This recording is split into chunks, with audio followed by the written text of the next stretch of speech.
Hello everyone, आज हम करने जा रहे हैं इंडियन एविडेंस एक्ट का चैप्टर नंबर 5 उसके एमसीक्यूज। तो उसकी हेडिंग है ऑफ डॉक्यूमेंट्री एविडेंसेस। ठीक है, तो अब इसके क्वेश्चन हम स्टार्ट करते हैं। हालांकि इसमें सेक्शन नंबर 61 से लेकर के 98 यानी कि काफी बड़ा पोर्शन कवर होता है। तो इसका फर्स्ट क्वेश्चन है the contents of document may be proved by. जो डॉक्यूमेंट के कंटेंट्स है वो कैसे प्रूव होंगे। तो पहला है direct evidence, indirect evidence, direct evidence and indirect evidence या फिर नन ऑफ द अबव। तो इसका आंसर क्या है? देखो, हम लोग इस चैप्टर में पढ़ते हैं कि दो तरह के एविडेंसेस होते हैं, डायरेक्ट भी होते हैं और इनडायरेक्ट भी होते हैं। ठीक है, तो इसका आंसर होगा direct evidence and indirect evidences. ठीक है, उसके थ्रू ये प्रूव हो जाते हैं। नेक्स्ट इसके बाद आता है question contents of a document may be proved under section 61 of the evidence act। 61 of the evidence act. तो इसमें कैसे कैसे प्रूव होता है? देखो, सेक्शन नंबर 61 से ही स्टार्ट होता है। तो 61 में कौन सा एविडेंस है? प्राइमरी एविडेंस है कि सेकेंडरी एविडेंस है, या फिर इधर प्राइमरी या फिर इधर सेकेंडरी? कौन सा एविडेंस है? तो देखो, contents of a document may be proved under section 61 of the act by इधर प्राइमरी और सेकेंडरी एविडेंस। ठीक है, इसमें क्या है ना, प्राइमरी और सेकेंडरी एविडेंस को इंट्रोड्यूस किया जाता है। ठीक है, इस वाले में। और एक और चीज है, आपको ये भी पता होना चाहिए कि व्हाट इज डॉक्यूमेंट। ठीक है, क्या डॉक्यूमेंट क्या होती है।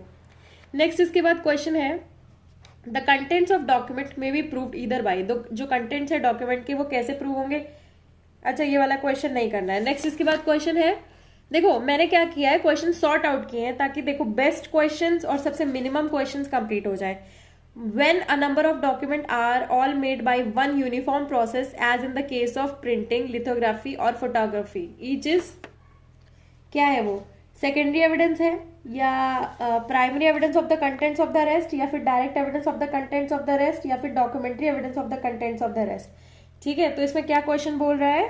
क्वेश्चन बोल रहा है कि जो डॉक्यूमेंट है वो एक यूनिफॉर्म प्रोसेस से बनी है। ठीक है, डॉक्यूमेंट जो है वो एक यूनिफॉर्म प्रोसेस से बनी है, तो वो क्या है? प्राइमरी एविडेंस है कि सेकेंडरी एविडेंस है? तो देखो, प्राइमरी एविडेंस है of the contents of the rest. ठीक है, इसके बाद नेक्स्ट क्वेश्चन है, नेक्स्ट क्वेश्चन बोलता है which one among the following statement is not correct according to the provisions of the Indian Evidence Act। इनमें से क्या नहीं करेक्ट है? एक नहीं करेक्ट होगी तो यानी कि बाकी करेक्ट होंगी। तो अब हम एक बार सारी पढ़ लेते हैं। देखो, फर्स्ट स्टेटमेंट है where a document is executed in several parts, each part is primary evidence. ठीक है, अगर सेवरल पार्ट्स में है तो हर एक पार्ट जो है वो प्राइमरी एविडेंस होगा। फिर इसके बाद क्या, where a document is executed in counter part, each counter part is primary evidence as against the parties executing it. जो पार्टी एग्जीक्यूट कर रही है यानी कि जिस पार्टी ने डॉक्यूमेंट बनाई है, तो उसके जो काउंटर पार्ट्स वगैरह हैं वो उन्हीं के लिए क्या है? प्राइमरी एविडेंस है। ठीक है, नेक्स्ट है where document is executed in counter part. Document क्या है? काउंटर पार्ट में एग्जीक्यूट की गई है। Each counter part is primary evidence for the parties executing it. ठीक है, तो ये भी वैसा ही है। फिर इसके बाद क्या है, where the document itself is produced before the court. ठीक है, डॉक्यूमेंट जो है वो कोर्ट के सामने प्रोड्यूस की जाती है for its inspection, it is primary evidence of the document. अब इसमें कौन सी स्टेटमेंट जो है वो इनकरेक्ट है?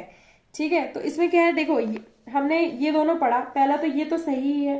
ठीक है, फिर इसके बाद हमें ये भी समझ में आ रहा है कि ये तो सही है, बट इन दोनों में कंफ्यूजन हो रहा है। क्यों कंफ्यूजन हो रहा है? कि देखो, एक डॉक्यूमेंट है एग्जीक्यूट की गई है काउंटर पार्ट में। ठीक है, each counter part is primary evidence as against the parties executing it. जो पार्टीज ने एग्जीक्यूट किया है। ठीक है, तो ये भी सही लग रहा है, पर इसमें क्या है, where a document is executed in counter part, each counter part is primary evidence for the parties executing it.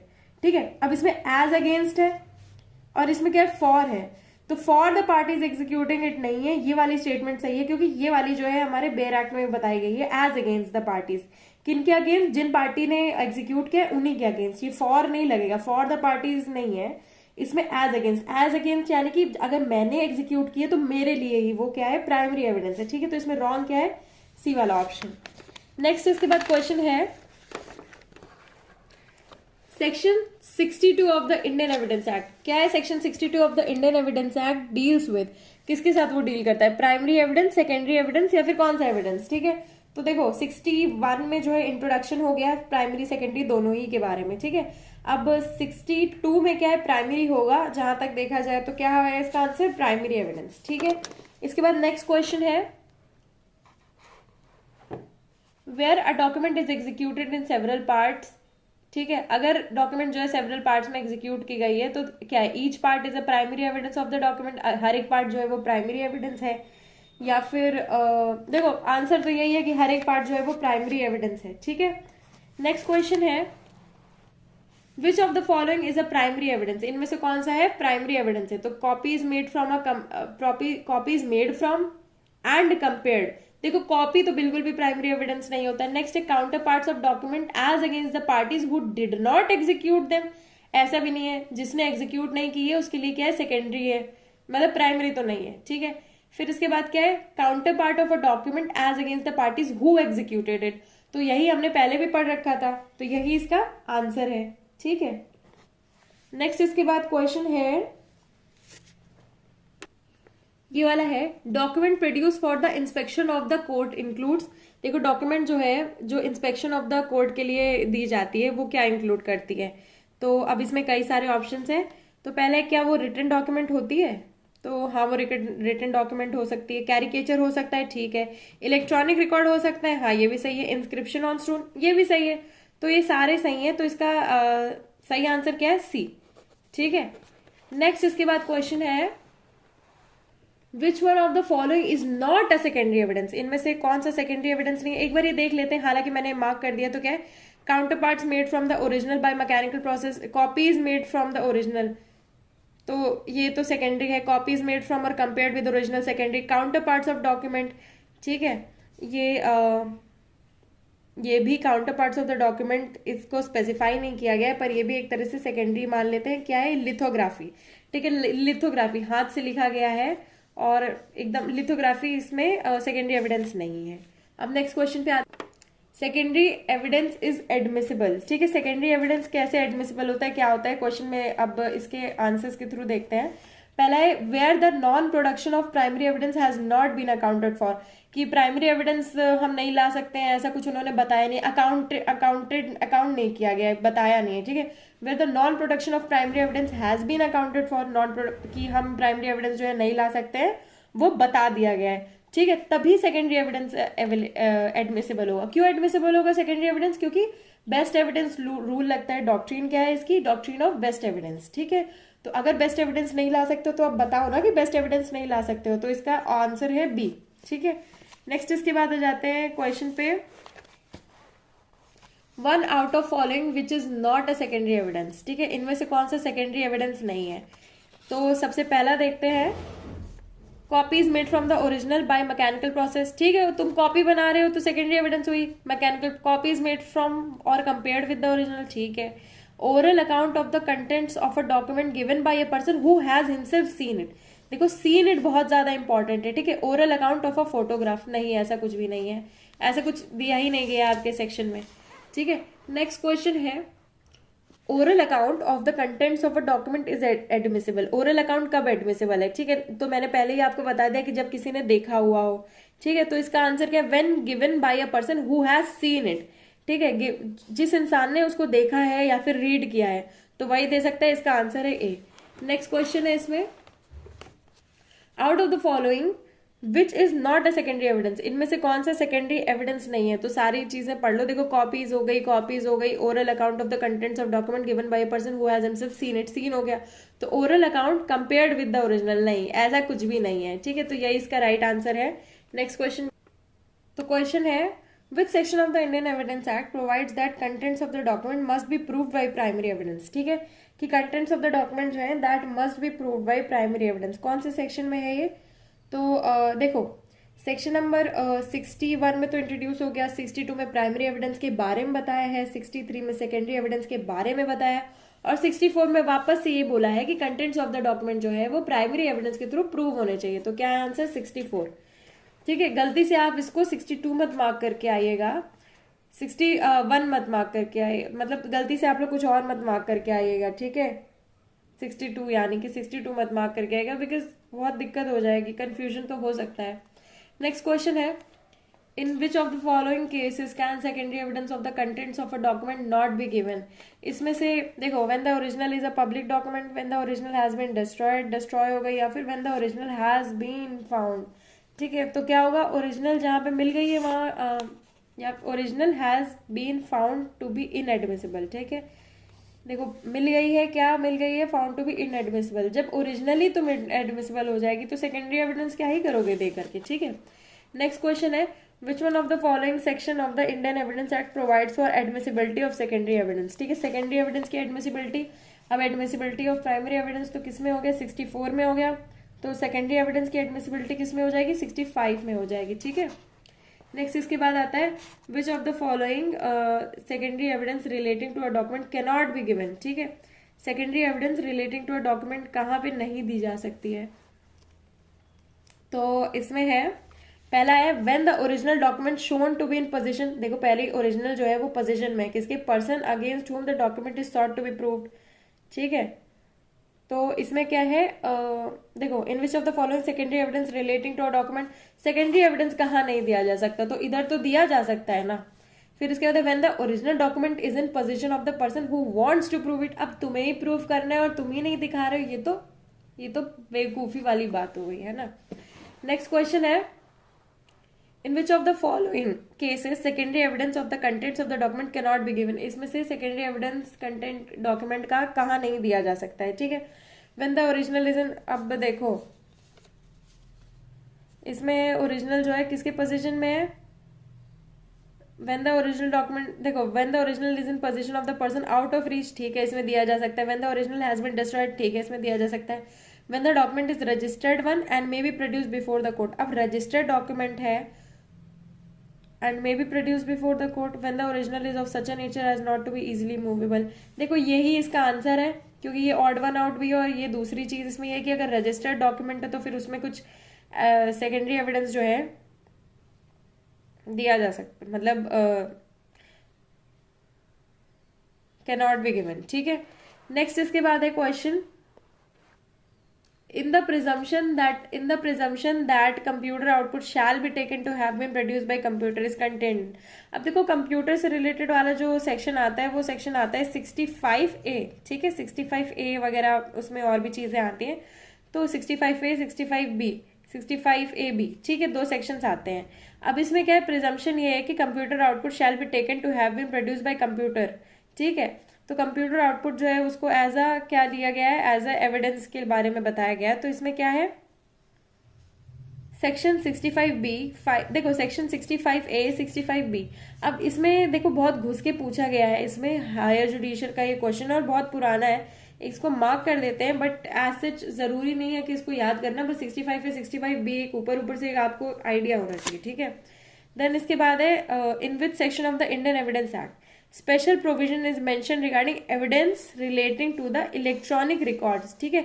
अब देखो इलेक्ट्रॉनिक तो आपको याद ही होगा, पर इलेक्ट्रॉनिक मैसेजेस, इलेक्ट्रॉनिक रिकॉर्ड्स, ये सब चीजें कैसे होती हैं ये आपको शायद याद नहीं होगा। तो इलेक्ट्रॉनिक रिकॉर्ड्स किसमें, 65A पहले ही वाले में आपको रिकॉर्ड के बारे में बताया गया है, ठीक है। देन इसके बाद नेक्स्ट क्वेश्चन है, under which of the following sections of the Indian evidence act the contents of electronic records may be proved. अब इलेक्ट्रॉनिक रिकॉर्ड 65A में बोल दिया गया है, अब contents of electronic record may be proved किस में बोला गया, बी में। जैसे प्राइमरी एविडेंस नहीं 92 में बता दिया गया है और 94 में बताया गया है प्रूव करने के लिए उसको, ठीक है, कि contents of the document to be proved by primary evidence, ठीक है। वैसे इसमें भी रिकॉर्ड बता दिया गया है, अब उस रिकॉर्ड को कैसे प्रूव करना है इलेक्ट्रॉनिक रिकॉर्ड के प्रूफ के बारे में तो बी में बताया गया है, ठीक है।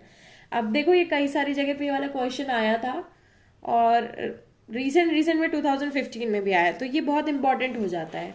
नेक्स्ट इसके बाद क्वेश्चन आता है, under sub section 5C of section 65B, ठीक है, 65B का सब सेक्शन 5C है, इसमें क्या है, computer output shall be taken to have been produced by a computer, ठीक है।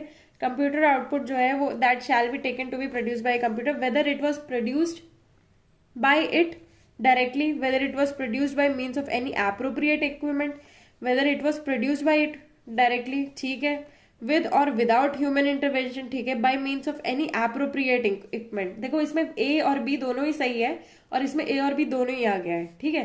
अब इसमें क्या, whether it was produced by it directly or by means of it, देखो सी वाले में ऑल ऑफ द अबव है, ठीक है, सी वाले का मतलब है ऑल ऑफ द अबव, यानी कि इसमें क्या है, वो प्रोड्यूस बाय कंप्यूटर के थ्रू प्रोड्यूस किया जाए, अप्रोप्रिएट इक्विपमेंट से बनाया जाए, बिना ह्यूमन इंटरवेंशन के भी बनाया जाए तो भी चलेगा। अब नेक्स्ट उसमें आते हैं क्वेश्चन में, क्वेश्चन है the evidence of contents of information recorded और स्टोर्ड इन अ कंप्यूटर में be given through computer output. Computer output के थ्रू कंप्यूटर की जो स्टोर्ड इन्फॉर्मेशन है वो दी जाएगी without production of the original, provided certain conditions are satisfied. Original को प्रोड्यूस किए बगैर जब सर्टेन कंडीशन स्पेसिफाइड होती हैं। कंडीशन कौन सी है? If the computer was not operating properly, ठीक है, during the material part of the period over which it was use to store और process the information for the purpose of relevant activities, it was not such as to affect the electronic record of the accuracy of its content. अब देखो इसमें ये बोला गया कि computer जो है वो उस टाइम पे सही चल नहीं रहा था। किस टाइम पे? जब मटेरियल पार्ट जो इन्फॉर्मेशन थी, मतलब जो जिस मटेरियल पार्ट के बारे में, जिस मटेरियल पीरियड के बारे में हम बात कर रहे हैं, उस टाइम पे वो चल ही नहीं रहा था, उस टाइम पे वो यूज ही नहीं हुआ था और स्टोर नहीं किया गया था for the purpose of relevant activities. जिस एक्टिविटीज के बारे में आप बात कर रहे हो, it was not such as to affect the electronic record और एक्यूरेसी ऑफ इट्स कंटेंट्स। ठीक है, तो वो क्या कर रहा था? अफेक्ट नहीं कर रहा था। नेक्स्ट है the information contained in the electronic record is derived from such information fed into computer in the ordinary course of such activities। ठीक है, तो क्या है वो ऑर्डिनरी कोर्स ऑफ एक्टिविटीज के टाइम पे उस चीज को स्टोर किया जा रहा था। तो इसमें एक बार आप देख लो, प्रूफ क्या करना है कि contents of the information record की गई है, स्टोर की गई है कंप्यूटर, ठीक है, जो कंप्यूटर आउटपुट के थ्रू दी जा रही है, विदाउट प्रोडक्ट ओरिजिनल प्रोड्यूस नहीं किया जा रहा है। तो कैसे उसको प्रूव करेंगे? तो उसको प्रूव कैसे किया जा सकता है? इन दोनों तरीकों से प्रूव किया जा सकता है। तो इसका आंसर है बोथ ए एंड बी। ठीक है, इधर है बोथ ए एंड बी। इसके बाद नेक्स्ट क्वेश्चन आता है, in which of the following cases no notice is required to be given to the adverse party before the production of the secondary documentary evidence. ठीक है, अब देखो documentary evidence कौन सा? सेकेंडरी एविडेंस, जो जिसका प्रोडक्शन करवाना है, यानी कि हम सेक्शन आई थिंक 65 के आसपास के बारे में बात कर रहे हैं। ठीक है, कि कब नोटिस नहीं दिया जाएगा। नोटिस कब नहीं दिया जाएगा? जब ओरिजिनल डिस्ट्रॉय किया कर चुका है या फिर ओरिजिनल इमूवेबल है। नो नोटिस, आप याद रखना कि नोटिस कब नहीं दिया जाएगा। ठीक है, ओरिजिनल जो है डिस्ट्रॉय कर दिया गया है, इसमें नोटिस जाएगा। ओरिजिनल जो है इमूवेबल है, इसमें भी नोटिस जाएगा। ओरिजिनल इलेक्ट्रॉनिक रिकॉर्ड है, इसमें भी नोटिस जाएगा। ओरिजिनल क्या है? पोजीशन में एडवर्स पार्टी की है। अब तुम्हारे पास ये है तो फिर हम नोटिस क्यों देंगे? तुमने दिया नहीं। ठीक है, नेक्स्ट इसके बाद क्वेश्चन है, under Indian evidence act the provision of proof relating to digital signature. अब डिजिटल सिग्नेचर का जो प्रोविजन है वो कहाँ पे दिया गया है, ये इंपॉर्टेंट है। 65 में तो हम समझ गए कि किस बारे में बात हो रही थी, 65A 65B में। ठीक है, रिकॉर्ड के बारे में बात हो रही थी। अब डिजिटल सिग्नेचर के बारे में बात हो रही है, तो कहाँ बात हुई है डिजिटल सिग्नेचर के बारे में? किसमें? 67A में बात हुई है डिजिटल सिग्नेचर के बारे में। ठीक है, 67B में नहीं, 67A में नहीं, 68A में नहीं, 68B में नहीं। ठीक है, 67A में। और एक और बात मैं करेक्ट करूंगी, सेक्शन नंबर 66 में बताया rules as to notice to produce. ठीक है, कि नोटिस देना है, प्रोडक्शन का नोटिस वगैरह, उससे रूल से रिलेटेड उसमें। और ये जो पोर्शन है ये सेक्शन नंबर 67A हमने नहीं कवर किया था, एक पोर्शन सिग्नेचर से रिलेटेड। और 73 और 73A हमने प्रूव किया था दूसरा, सिग्नेचर हैंड राइटिंग वगैरह से रिलेटेड। ठीक है, और 67 के बाद 68 से लेकर के आगे तक अटेस्टेशन के बारे में। ठीक है, तो 68A और 68B ऐसा कुछ है ही नहीं। नेक्स्ट इसके बाद आते हैं हम लोग, for proving execution of a registered will. किस चीज के बारे में? रजिस्टर्ड विल के एग्जीक्यूशन के प्रूफ के लिए क्या जरूरी होगा? Be necessary to call at least 2 attesting witness, 2 attesting witness चाहिए होंगे, या फिर be necessary to call at least 1 attesting witness. देखो अगर कुछ भी प्रूफ करना है तो ये है कि 1 अटेस्टिंग विटनेस होना जरूरी है बस। ये कौन से सेक्शन में है? देखो अटेस्टेशन हमने सेक्शन नंबर 68, 69, 70, 71 और 72 क्या बनाया था हमने? पेंटागन बनाया था। ठीक है, 5 साइड्स बनाई थी हमने, उसके थ्रू हमने इसके डिजाइन बनाई थी ऐसे ऐसे। ठीक है, ऐसे ऐसे हमने डिजाइन बनाई थी, 68, 69, 70, 71, 72 ऐसे हमने किया था। ठीक है, तो 68 में of execution of document required by law to be attested. ठीक है, अटेस्टेशन से रिलेटेड है। और अब इसके बाद हम नेक्स्ट क्वेश्चन पे आ जाते हैं, if no attesting witness can be found in it must be proved that. अगर कोई अटेस्टिंग विटनेस फाउंड नहीं हुआ है, ठीक है, ये कौन से सेक्शन में? सेक्शन नंबर 69 में कि अटेस्टिंग। देखो 68 में हमने क्या बताया था कि अटेस्टेशन होना चाहिए, 69 में ढूंढो अटेस्टिंग विटनेस ढूंढो। ठीक है, फिर इसके बाद 70 में कि अटेस्टिंग विटनेस मिल तो जाता है, फिर वो बोलता है हमें नहीं देना है, ठीक है। 72 में और कि जो डॉक्यूमेंट है required by not required by law to be attested, ठीक है, कि अब इसको अटेस्ट ही नहीं करना है। और 70 जो हमने छोड़ दिया तो उसमें एडमिशन किस चीज का, कि एग्जीक्यूटिंग पार्टी ही उसको एडमिट कर ले, ठीक है, बस इस चीज के बारे में। तो इसमें क्या, अगर अटेस्टिंग विटनेस नहीं मिल रहा है तो डॉक्यूमेंट कैसे प्रूव होगी, डॉक्यूमेंट कैसे प्रूव होगी, ये है attestation of one attesting witness at least is in his hand writing, ठीक है, हैंड राइटिंग बता दो, या फिर अब देखो अटेस्टिंग विटनेस नहीं मिल रहा है तो हैंड राइटिंग प्रूफ कर दो, या फिर क्या signature of the person executing the document is in the hand writing of the person. देखो सिग्नेचर इसकी हैंड राइटिंग में और जो हैंड राइटिंग है वो उसकी हैंड राइटिंग ही है, ठीक है, ये दोनों चीजों से प्रूव हो सकता है। तो कौन सा इसमें आंसर है, आंसर सी, ठीक है। अब इसके बाद नेक्स्ट क्वेश्चन आता है, a will is required to be proved by calling. Will कैसे रिक्वायर प्रूफ कैसे होगी, will is required to be proved by calling at least one attesting witness, ठीक है, वन अटेस्टिंग विटनेस को कॉल करके विल प्रूव हो जाएगी। व्हेन इट इज रजिस्टर्ड, अगर रजिस्टर्ड की गई है, या फिर व्हेन इट इज अनरजिस्टर्ड, या फिर व्हेन इट इज एडमिटेड। अब इसमें ऑल ऑफ द अबव है, कैसे भी अगर प्रूव हो जाएगी अगर एक एटलीस्ट अटेस्टिंग विटनेस अगर आ गया तो, चाहे वो रजिस्टर्ड हो, चाहे अनरजिस्टर्ड हो, चाहे एडमिट की गई हो या ना एडमिट की गई हो, ठीक है। नेक्स्ट क्वेश्चन है, if the digital signature of any subscriber is alleged to have been affixed to an electronic record. अगर डिजिटल सिग्नेचर जो है वो एलिज की जा रही है कि वो एफिक्स की गई है इलेक्ट्रॉनिक रिकॉर्ड में, the fact that such digital signature is the digital signature of the subscriber must be proved accept in the case of. देखो ये फैक्ट ये है कि डिजिटल सिग्नेचर वो सब्सक्राइबर की ही है, ठीक है, वो प्रूफ की जाएगी accept in the case of, कहाँ नहीं प्रूफ की जाएगी, सिक्योर डिजिटल सिग्नेचर में, या फिर सर्टिफाइड डिजिटल सिग्नेचर में, या फिर कंप्यूटराइज डिजिटल में, या फिर ऑफिशियल डिजिटल सिग्नेचर में। कहाँ नहीं प्रूफ की जाएगी, प्रूफ करने की जरूरत नहीं, सिक्योर डिजिटल सिग्नेचर में, ठीक है। ये आपको सेक्शन में ही पढ़ाया गया है कि जहाँ पे डिजिटल सिग्नेचर के बारे में है उसी में सिक्योर डिजिटल सिग्नेचर से रिलेटेड है। इसके बाद नेक्स्ट क्वेश्चन है, when the court obtains a sample of, किस चीज का सैंपल कोर्ट ऑब्टेन कर लेता है, हैंड राइटिंग या फिर सिग्नेचर की, of a person under section 73 of Indian evidence act, ठीक है, द कोर्ट। अब देखो अगर कोर्ट को सिग्नेचर मिल जाता है, सैंपल ही मिल जाता है, तो कोर्ट क्या करेगा, क्या खुद से कंपेयर करेगा, या फिर itself may compare the same और may refer it to an expert under section 45, या फिर किसी एक्सपर्ट को दे देगा। तो देखो यही है इसका सही आंसर, क्योंकि या तो खुद करेगा या तो एक्सपर्ट को दे देगा, ठीक है। पहला वाला भी सही था पर दूसरा वाला ज्यादा सही है।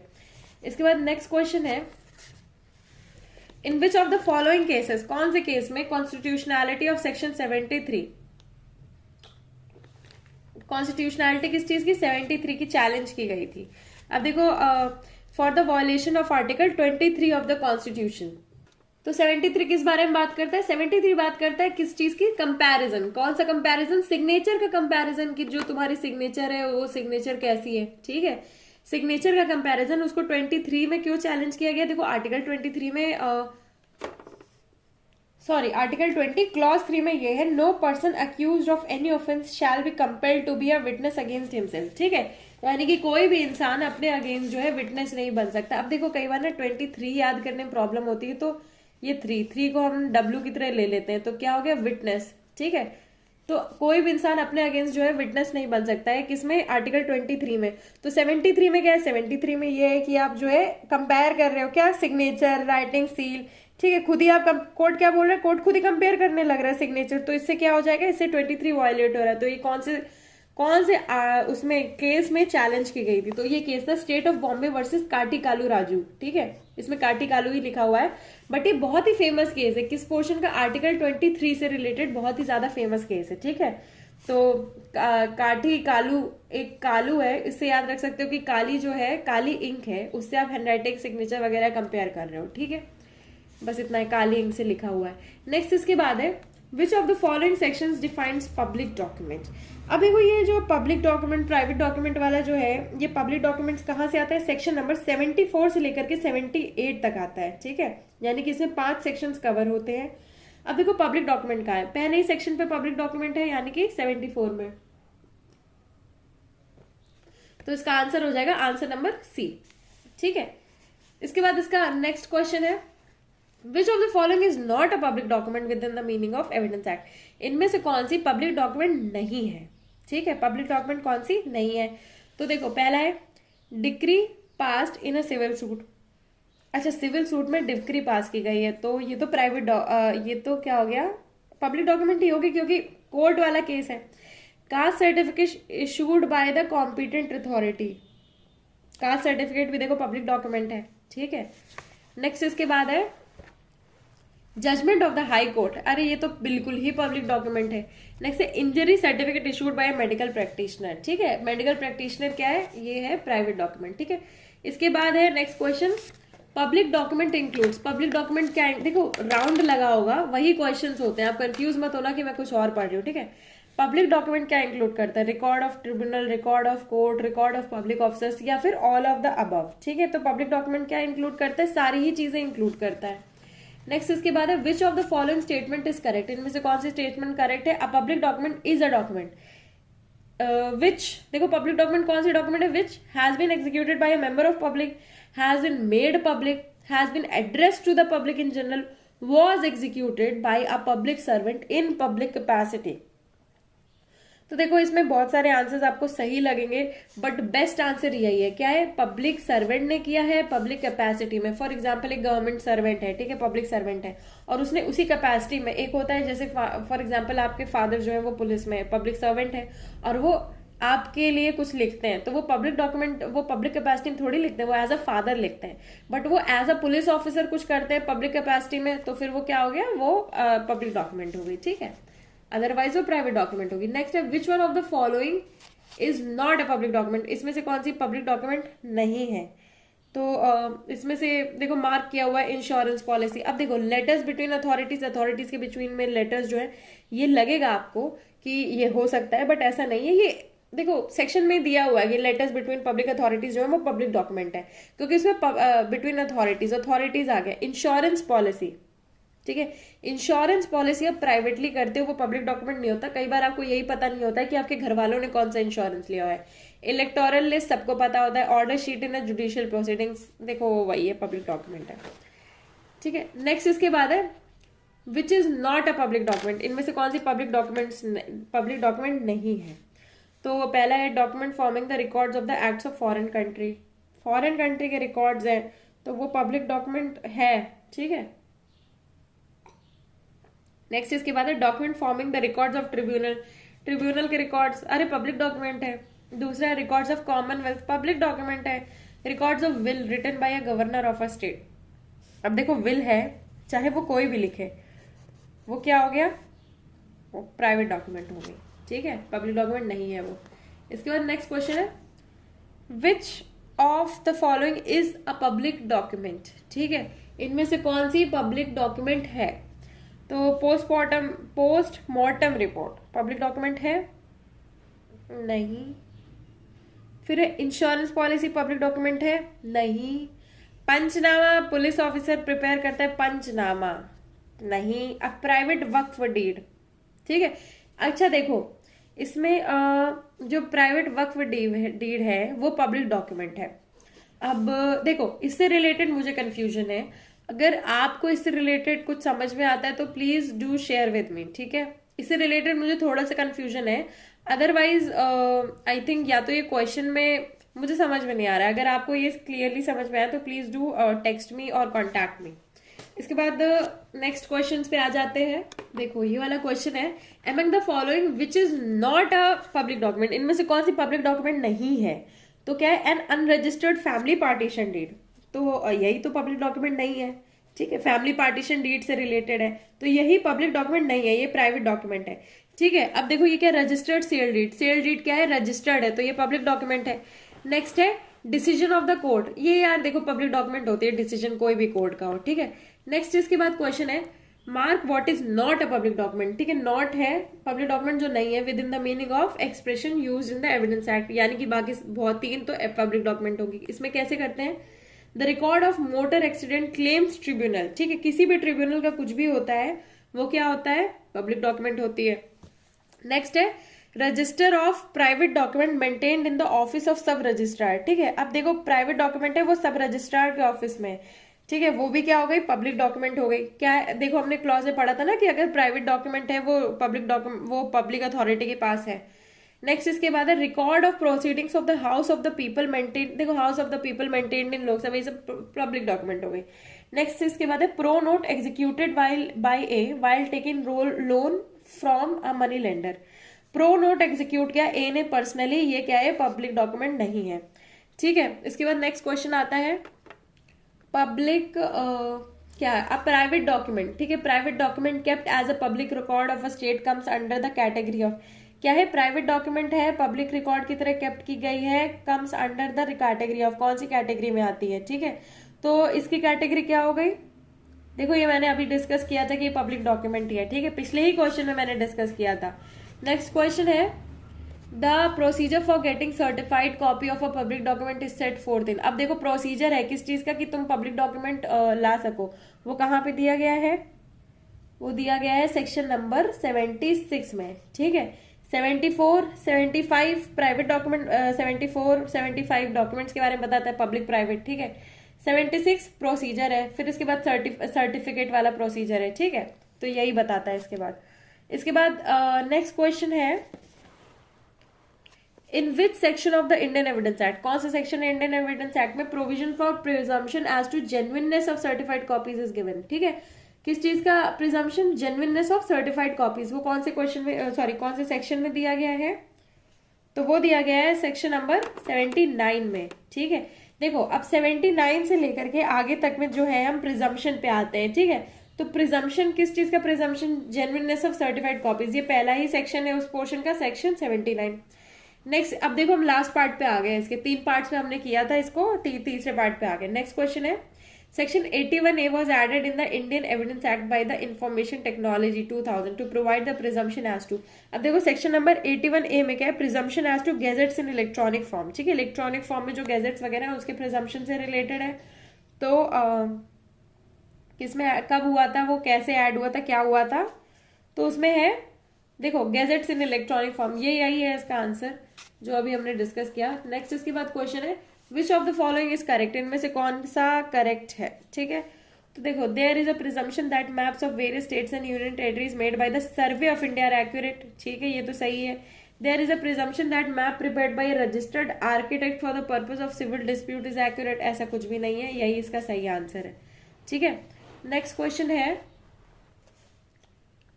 Due execution and authentication of a power of attorney. Due execution, authentication, power of attorney shall be presumed under section 85 of Evidence Act when executed before and authenticated by, कौन execute करता है, कौन authenticate करता है, वो देखना है। वो है देखो नोटरी, ठीक है, जज, ठीक है, मजिस्ट्रेट, ठीक है, ऑल ऑफ द अबव। ठीक है, कौन सा सेक्शन है, सेक्शन नंबर 85, यानी कि presumption as to powers of attorney, तो इसमें इन सब के बारे में दिया गया है। ठीक है, पावर ऑफ अटॉर्नी कौन कौन सा है। नेक्स्ट इसके बाद क्वेश्चन है which kind of agreement can be presumed by the court under section 85A। 85A क्या है, presumption as to electronic agreements, तो क्या है इसका, इलेक्ट्रॉनिक एग्रीमेंट्स है। नेक्स्ट क्वेश्चन है the provisions relating to presumption as to telegraphic message is embedded in the evidence act with, कौन से सेक्शन में है ये एम्बेडेड। ठीक है, ये सेक्शन नंबर 83 में तो नहीं है, 85 में भी नहीं है, टेलीग्राफिक मैसेज से रिलेटेड हम बात कर रहे हैं, तो कौन से सेक्शन में ये है, सेक्शन नंबर डी, सॉरी 88 में है ये। ठीक है, सेक्शन नंबर 88 में। नेक्स्ट क्वेश्चन है which of the following is an example of May presume. ठीक है, मे प्रिज्यूम मैंने आपको वीडियोज में लिंक अच्छे से करवाया था कि मे प्रिज्यूम कौन सा है और शैल प्रिज्यूम कौन सा है। ठीक है, तो अब इसमें कौन सा एग्जाम्पल है मे प्रिज्यूम का, तो पहला है presumption as to electronic records, electronic records में प्रिज्यूम का है, नहीं शैल प्रिज्यूम है। Presumption as to digital signature certificate, वो भी शैल प्रिज्यूम है। Presumption as to electronic messages, okay, presumption as to electronic messages और फिर presumption as to electronic agreement, तो presumption as to electronic messages जो है वो मे प्रिज्यूम है। ठीक है, मे प्रिज्यूम का एग्जाम्पल है। नेक्स्ट इसके बाद आ जाते हैं पीरियड ऑफ 30 ईयर्स। अब हम आ जाते हैं नेक्स्ट सेक्शन 90A के आसपास। ठीक है, 30 ईयर्स का जो पीरियड है under section 90 of evidence act is to be reckoned from, ठीक है, वो कब से कब तक किया जाएगा, तो वो है the date on which the document is relied upon, ऐसा नहीं है, the date on which the document is filed की गई, नहीं, the date on which the document is tendered in evidence when its genuineness becomes a subject of proof. तो यही इसका सही है कि देखो जिस डेट को डॉक्यूमेंट जो है वो दी गई थी as an evidence when its genuineness becomes a subject of proof, जब उसकी जेन्युइननेस जो है वो सब्जेक्ट बन जाता है तो तब से किया जाएगा, पीरियड ऑफ 30 ईयर्स कैलकुलेट किया जाएगा, ठीक है। इसके बाद नेक्स्ट क्वेश्चन है 30 years old document is produced from a proper custody। 30 years पुराने जो डॉक्यूमेंट है वो प्रोड्यूस की जाती हैं फ्रॉम अ प्रॉपर कस्टडी। तो इसका क्या है, court shall presume its execution या फिर कोर्ट मे प्रिज्यूम। तो इसमें है कोर्ट मे प्रिज्यूम, कौन सी 30 साल की जो डॉक्यूमेंट है उसका मे प्रिज्यूम आ जाएगा, ठीक है। अब आप जो है ना प्रिजम्पशन मे प्रिज्यूम शैल प्रिज्यूम को अलग अलग कर लेना, बाकी मैं एक वीडियो भी निकाल दूंगी मे और शैल प्रिज्यूम की, ठीक है। नेक्स्ट इसके बाद आता है presumption under section 90 of evidence act can be drawn in respect of. अब प्रिजम्पशन जो है सेक्शन 90 में, तो वो कैसे ड्रॉन की जाएगी, ओरिजिनल डॉक्यूमेंट्स ओनली, ठीक है, सिर्फ ओरिजिनल डॉक्यूमेंट पे वो प्रिजम्पशन की जाएगी वरना नहीं की जाएगी। नेक्स्ट इसके बाद है do execution of a document more than 30 years old, 30 साल से पुरानी डॉक्यूमेंट है उसका due execution coming from proper custody is a, ठीक है, प्रॉपर कस्टडी से आ रही है, वो क्या है, प्रिजम्पशन ऑफ फैक्ट है, ठीक है, रिबटेबल प्रिजम्पशन नहीं है, प्रिजम्पशन ऑफ फैक्ट है, उसको प्रिज्यूम किया जाता है एज अ फैक्ट। इसके बाद नेक्स्ट क्वेश्चन है when it is not necessary to call the certifying writer of the document to prove the document, ठीक है, जब क्या है नेसेसरी नहीं है कॉल करने के लिए certifying writer of the document to prove the document, कब नेसेसरी नहीं है वो लाना, जब when the document is not a will, ठीक है, will नहीं है तो ठीक है, when the document is a 30 years old document, ठीक है, ये भी सही है। तो कब जरूरी नहीं है उसके राइटर को लाना, जब वो will नहीं है और जब वो क्या है 30 years old है, ठीक है। तो इसमें क्या है आंसर, इसका यही हो गया, C, A and B are correct, है ना, नॉट नेसेसरी, जरूरी नहीं है उनका आना, ठीक है। क्यों, अब देखो विल में तो आप समझ ही गए हो कि नहीं आ सकता है। नेक्स्ट इसके बाद है in case where a document is proved to be 30 years old, अगर डॉक्यूमेंट जो है वो प्रूव की जाती है कि वो 30 ईयर्स ओल्ड है, is produce from proper custody, proper custody से प्रोड्यूस होती है, which of the following presumptions will the court make, ठीक है, कोर्ट कौन सा प्रिजम्पशन करेगा, the court makes an irrebuttable presumption that the contents of the document is true, irrebuttable presumption होगा the court, तो इसमें क्या है इरिबेटेबल को मार्क कर लो, ठीक है।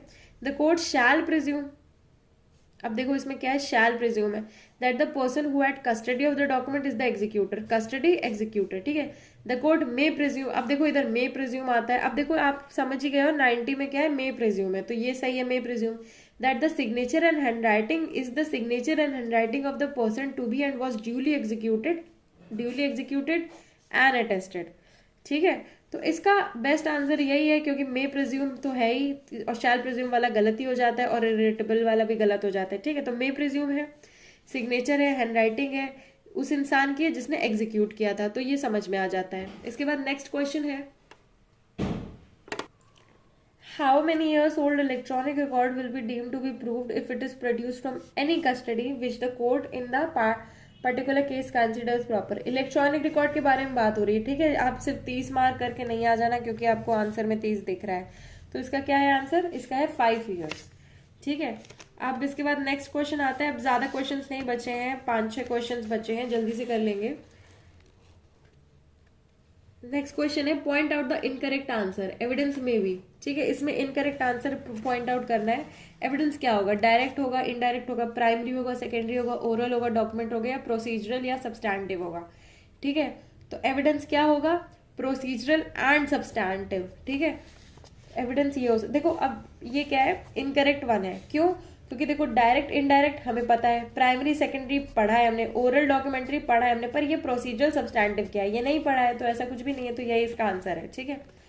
नेक्स्ट इसके बाद क्वेश्चन है a person is seen with same bank notes immediately after a theft in bank, the presumption is, अब देखो पर्सन है उसको देखा गया है सेम बैंक नोट से, ठीक है, immediately after a theft in bank, ठीक है, उसके पास क्या है वो बैंक नोट्स हैं उसके पास, और चोरी के बाद उसके पास वो नोट्स हैं, प्रिजम्पशन क्या बनेगा इसमें?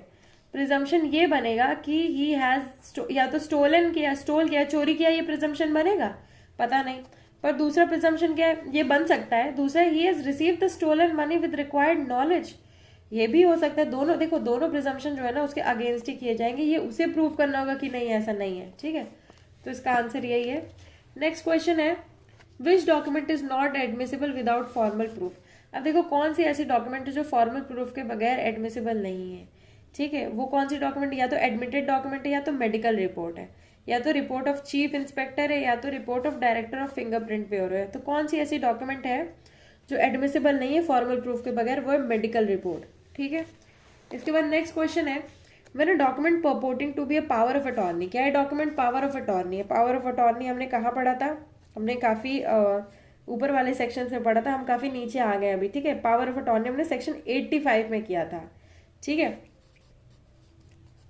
When a document purporting to be a power of attorney duly authenticate as required by law is produced, ठीक है। अब इसमें क्या है, कोर्ट कैसे लेगा उसे? कोर्ट क्या उसे देखो, court can take it as a conclusive proof, नहीं। फिर इसके बाद क्या है, court may presume its execution. Court क्या करेगा? मे प्रिज्यूम कर सकता है उसके एग्जीक्यूशन को।